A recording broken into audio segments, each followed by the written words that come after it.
जय मसीह की मसीह परिवार। वचन जीवन कार्यक्रम में मैं आप सभी को स्वागत करता हूं और धन्यवाद देते हुए हमारे साथ शामिल होने के लिए। ये याद रखना कि हर एक दिन हमारा वैसा ही होगा जैसे हम चुनाव को करते हैं। आज हमारा आज का जो परिणाम है, जो हमारे जीवन का जो परिणाम है, वो कल का चुनाव था, और हमारा कल का जो परिणाम है वो हमारा आज का चुनाव से रहेगा। तो ये बहुत जरूरी होता है प्यारे लोग कि किस प्रकार से हमें चुनाव को करना है आज, ताकि हमारा जो कल का जो परिणाम रहेगा वो खुशहाली में रहेगा। क्यों ना हम प्रार्थना को करें। हमारे प्रभु यीशु मसीह के परमेश्वर महिमा के पिता, आपको धन्यवाद करते हैं बुद्धि की आत्मा और अपने ज्ञान का प्रकाश देने के लिए, और आपके लोग के मन की आंखें ज्योतिमय कि आगे आपके लोग जान लें कि उनके बुलाहट की आशा क्या है और पवित्र लोगों में उसकी विरासत की महिमा का धन कैसा है। यीशु मसीह के नाम से प्रार्थना करता हूँ, आमीन आमीन। और आज का जो हमारा विषय है, हम देखने जा रहे हैं मनुष्य का राजद्रोह और परिणाम। मनुष्य का राजद्रोह और परिणाम, या हम ये कह सकते हैं कि मनुष्य का जो विश्वासघात, या मनुष्य ने जो विश्वासघात किया परमेश्वर के साथ में, उसका वचन नहीं रखा, और उसका परिणाम क्या था। और जैसे हमने देखा, पिछले कुछ सप्ताहों से देख रहे थे परमेश्वर का वचन, जेनेसिस के किताब से हम देख रहे थे, और वहां पर हमने देखा कि मनुष्य का जो निर्माण हुआ, और फिर निर्माण के बाद में मनुष्य जो उस महिमा के, परमेश्वर के महिमा से वो गिर गया था, उसके विषय में हम देखते हैं। और बहुत समय ऐसा रहता है प्यारे लोग कि जब हम इन बातों को सुनते हैं या इन बातों के विषय में हम सीखते हैं, तो सिर्फ हम सीखने के लिए उसे देखते हैं। उसमें हमें किसी तरह का या जान नहीं दिखता है, या किसी तरह का जीवन नहीं दिखता है, और हमें किसी तरह से अच्छा भी नहीं लगता है। लेकिन हम सीखते हैं ताकि हम उसके विषय में जान सकते हैं। लेकिन अब जब हम सीखने जा रहे हैं, जो हम सीखने जा रहे हैं, वो हम इस नजरिया से देखेंगे कि प्रभु यीशु मसीह में हमें छुटकारा को मिला। जब मनुष्य जो पहला मनुष्य था जो राजद्रोह किया, पहला मनुष्य जो था, उसने जो परमेश्वर के जो वचन को, वो वचन को तोड़ा, और उसके बाद में जो भी कुछ आया, जो पाप आया, और उसका जो परिणाम था, उसे हम जब देखते हैं और ये ध्यान में रखते हैं कि मनुष्य अपने आप से बच नहीं सकता है, तो हम इसको देखते हैं कि जो यीशु मसीह है, जो पिता का एकलौता पुत्र, जो हमें छुटकारा को देता है, उसके ध्यान में रखकर हम जब देखते हैं, तो हर एक जो चीज हम सीखते हैं वो हमारे लिए जीवित हो जाता है। फिर हम देखते हैं कि ये सब हम देखते हैं कि जो अच्छी तरह से हमें दिखलाया जाता है, किस तरह से एक नाटक की तरह दिखलाया जाता है, जैसे एक नाटक करते हैं, ड्रामा को करते हैं, उस प्रकार से हम देखते हैं। लेकिन मैं ये कहना चाहता हूं कि ये कोई नाटक नहीं है, ये सत्य है, ये सच में हुआ, और सच में परमेश्वर जो प्रभु यीशु मसीह, वो इस धरती पर आया और हमें छुटकारा दिया, और छुटकारा देकर हमें पिता से फिर मिलाया। तो हम इसमें देखते हैं जो खुशहाली का विषय है, जो प्रेम का विषय है, और जो विश्वास के विषय में। फिर हम देखते हैं कि फिर अविश्वास आ जाता है। फिर हम देखते हैं कि अविश्वास के कारण से जो दुखित घटना हुआ, यानी कि पाप जब आया और उसके बाद में जो दुखित घटना हुआ, और मनुष्य और परमेश्वर के बीच में जो दुखित घटना हुआ, उसके विषय में हम देखते हैं। लेकिन और जो पहला जो चैप्टर था, उसमें हम लोग देखा कि किस तरह से परमेश्वर ने प्रेम के द्वारा मनुष्य को तैयार किया, और जो पिता का जो खुशहाली था, मनुष्य को बनाने में, मनुष्य को अपने तरीके से बनाने में, और मनुष्य वार्तालाप करने के लिए वो जो खुशहाली था, और फिर मनुष्य को परमेश्वर ने अपने जितना भी कुछ बनाया था मनुष्य को दिया, ताकि वो उस पर राज कर सके, उसको वो अपने भस में कर सके, और फिर उसको अपने परमेश्वर की तरह से चला सके। लेकिन हम ये देखते हैं कि मनुष्य जब पाप किया, तो वो सब चीज उठाकर मनुष्य ने शैतान को दे दिया, और मनुष्य जो मनुष्य था, वो एक आत्मिक तौर से मृत्यु में आया, या आत्मिक तौर से मरा हुआ व्यक्ति कहलाया गया, क्योंकि पाप के द्वारा। और फिर क्या होता है कि जब मनुष्य जो शैतान के जो बातों को सुना, तो और शैतान को उसने अपने अधिकार को दिया, और शैतान सिर्फ धरती का अपने वश में नहीं किया या उसका अधिकार नहीं लिया, मनुष्य का जो हृदय था उसको अपने अधिकार में ले लिया और उसके पाप से भर दिया, जब तक फिर से प्रभु यीशु मसीह नहीं आया और फिर वो ये नहीं दिखलाया कि उस पाप से छुटकारा पा सके, परमेश्वर से फिर मिल सके। आमीन। तो ये जो विषय है या जो हम देखने जा रहे हैं कि मनुष्य का जो मनुष्य जो देशद्रोह किया या राजद्रोह किया और उसका परिणाम क्या मिलता है। सही है पादरी। तो हम जैसे आपने कहा, कुछ पिछले सप्ताह से हम इसके विषय में अच्छी तरह से जानकारी दे रहे हैं या वार्तालाप कर रहे हैं। जी हाँ। तो हमें विश्वास है, जैसे हम यहाँ से कह रहे हैं, जो कुछ भी हम जानते हैं इसके बारे में सीखते हैं और जो जो भाइयों को सिखला रहे हैं, तो हमें ये विश्वास है कि हर एक जो शब्द हम कहते हैं और जो हमने सीखा है, और ये हमारा कर्तव्य बनता है कि हम दूसरों तक ये जो वचन है वो पहुँचाएं। क्योंकि पवित्र शास्त्र में लिखा है, वचन सुनने और सुनाने से ज्ञान बढ़ता है। तो हम अपने आप को ये बहुत शुक्र कहते हैं कि जो ये समय हमें मिला है, जिसे मैं और आप हैं, एक साथ मिलकर कुछ ऐसी चीज़ों, कुछ शब्दों को हम पवित्र शास्त्र से निकालते हैं जो हम खुद सीखते हैं और औरों को बता भी सकते हैं। तो अभी तक हमने जितना भी सीखा, जैसे हम जानते हैं कि वो बहुत ही रहस्यमय और कुशल था, और हमें बहुत कुछ उनमें सीखने को मिला कि परमेश्वर ने जब सृष्टि की रचना की तो किस तरह की, और उसका जो एक मकसद था वो क्या था। तो उस मकसद से परमेश्वर ने एक इंसान की रचना की और हर एक चीज़ मनुष्य पर सौंप दिया। लेकिन मनुष्य का मन में क्या था, एक जो हम अभी देखेंगे और जो बताएंगे भी, कि मनुष्य किस तरह से जो अपना सिंहासन था वहाँ से वो हट जाता है, जिसे हम कहते हैं वो अपनी जगह से वो गिर जाता है। तो वो किस तरह से अपने आप में अपने सब कुछ को, जो ताकत परमेश्वर ने उस पर दिया था, जो पूरा सृष्टि, जो जगत का अधिकार था, वो सिर्फ एक मनुष्य पर था। तो जैसे हम आगे चलेंगे, हम देखेंगे कि मनुष्य अपने वो सिंहासन, जो जगह जो परमेश्वर ने उसे रखा था, उसमें से वो कैसे चूक जाता है और कैसे अपने आप को, अपने अधिकार को, हर एक चीज़ को वो खो देता है। सही है। तो जैसे हम आगे बढ़ेंगे तो हम देखते हैं मनुष्य के पाप की सृष्टि, जिसे हम कहते हैं द नेचर ऑफ मैन्स सिन, या पुरानी समस्या है कि जिसका सामना पवित्र धर्म शास्त्रों ने हर पीढ़ी में किया। क्या मनुष्य के मूल पाप की प्रकृति क्या थी? मनुष्य क्यों शैतान के चंगुल में फंस गया? हर एक चीज़ जो आज आपके सामने और हमारे सामने है, तो उसका जिम्मेदार कौन है? सिर्फ हम हैं। हम क्या देखते हैं, क्या अच्छा या बुरा है और क्या करना चाहिए, फिर हम उससे नज़रअंदाज क्यों हो जाते हैं?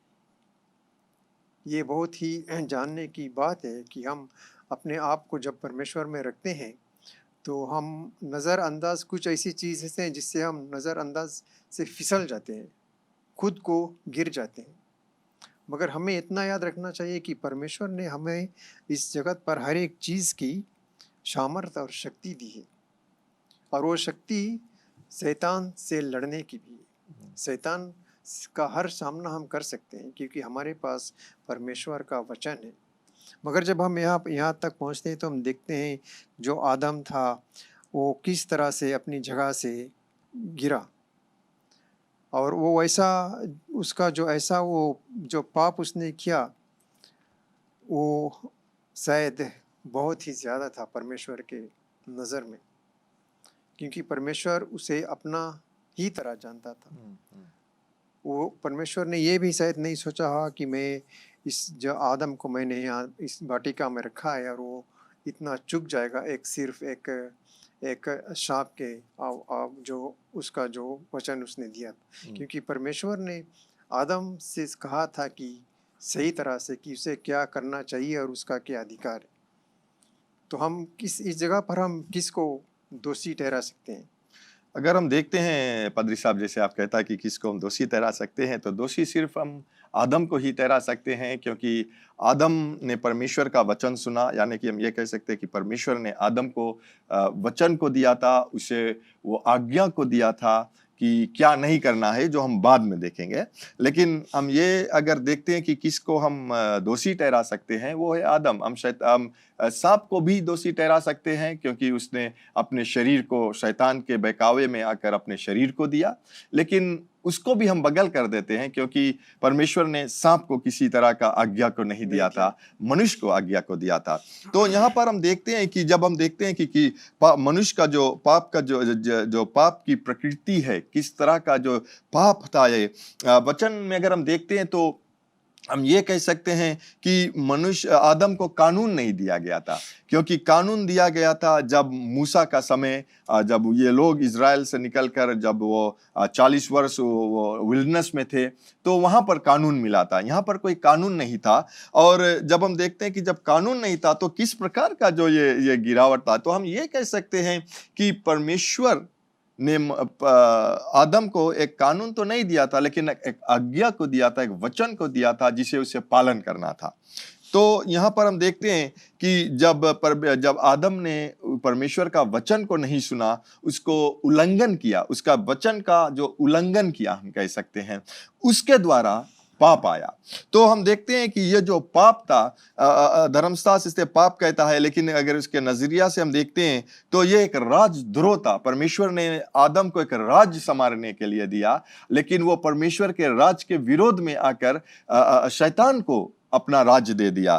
तो ये हम कह सकते हैं कि ये उच्च राजद्रोह आदमी का, अगर हम देखते हैं कि मनुष्य का जो उच्च राजद्रोह या विश्वासघाती था, तो ये बहुत बड़ा था। हम देखते हैं कि आप पढ़ सकते हो उत्पत्ति के किताब में ना, जेनेसिस 1:28 अगर हम देखते हैं तो यहाँ पर परमेश्वर जो हर एक चीज बनाकर मनुष्य को दिया था। तो परमेश्वर ने उनको आशीष दी और उनसे कहा, फूलो फलो और पृथ्वी में भर जाओ और उसको अपने वश में कर लो, और समुद्र की मछलियों तथा आकाश के पंछियों और पृथ्वी पर रेंगने वाले सब जंतुओं पर अधिकार रखो। तो यहाँ हम देखते हैं जैसे कि परमेश्वर ने सही तरह से एक सरल में जो मनुष्य था उसको अधिकार दिया, लेकिन उस अधिकार को उसने शैतान। अगर आप ये पढ़ दे फिर से साम्स 8:6 पादरी साहब। तूने उसे अपने हाथों के कार्यों पर प्रभुता दी, तूने उसको पांव तले सब कुछ कर दिया।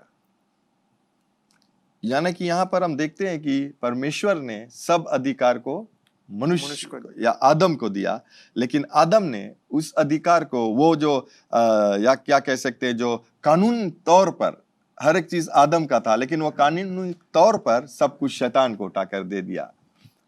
लेकिन क्या अगर हम देखें तो क्या शैतान ने आदम से कहा कि जो मैं कहूँ वो तुम करो, या वो तो सिर्फ उस स्त्री से कहा, हवा से कि ये इस फल को खाने से क्या लाभ होगा, तुम्हारी आंखें खुल जाएंगी।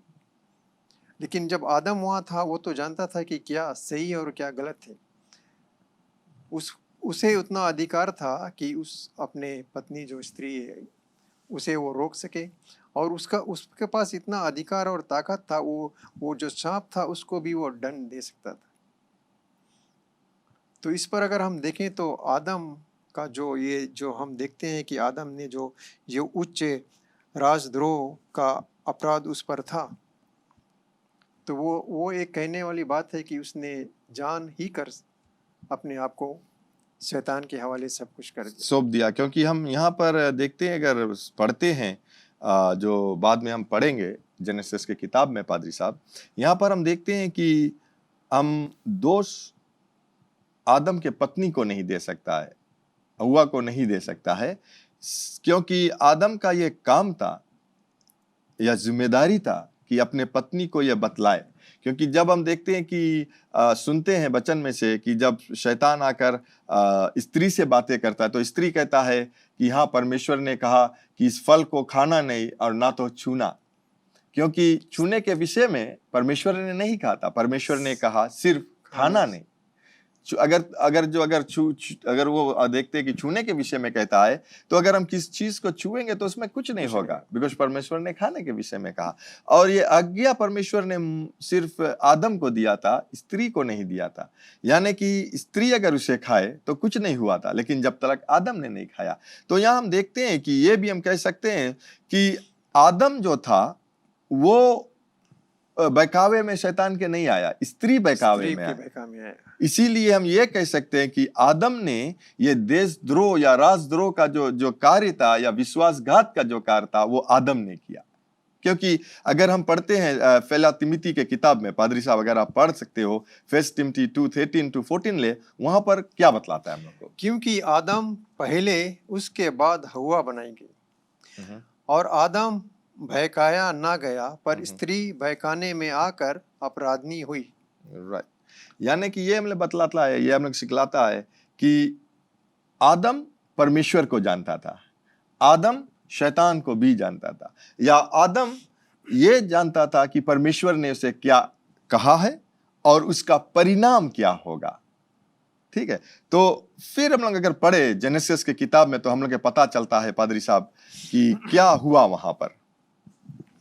यहोवा परमेश्वर ने जितने बनेलू पशु बनाए थे, उन सब में सांप दृढ़ था, और उसने स्त्री से कहा, क्या सच है कि परमेश्वर ने कहा कि तुम इस वाटिका के किसी वृक्ष का फल ना खाना? स्त्री ने सांप से कहा, इस वाटिका के वृक्षों के फल हम खा सकते हैं, पर जो वृक्ष वाटिका के बीच में है, उसके फल के विषय में परमेश्वर ने कहा है कि ना तो तुम उसको खाना और ना उसको छूना, नहीं तो मर जाओगी। तब सांप ने स्त्री से कहा, तुम निश्चय ना मरोगे, वरन परमेश्वर आप जानता है कि जिस दिन तुम उसका फल खाओगे, उसी दिन तुम्हारी आंखें खुल जाएंगी और तुम भले बुरे का ज्ञान पाकर परमेश्वर के तुल्य हो जाओगे। सो जब स्त्री ने देखा कि उस वृक्ष का फल खाने में अच्छा और देखने में मन भावनी है और बुद्धि देने के लिए चाहने योग्य भी है, तब उसने उसको तोड़कर खाया और अपने पति को भी दिया, और उसने भी खाया। तब उन दोनों की आंखें खुल गई और उनको मालूम हुआ कि वे नंगे हैं। सो उन्होंने अंजीर के पत्ते तोड़ तोड़ कर लंगोट बना लिए। आमीन।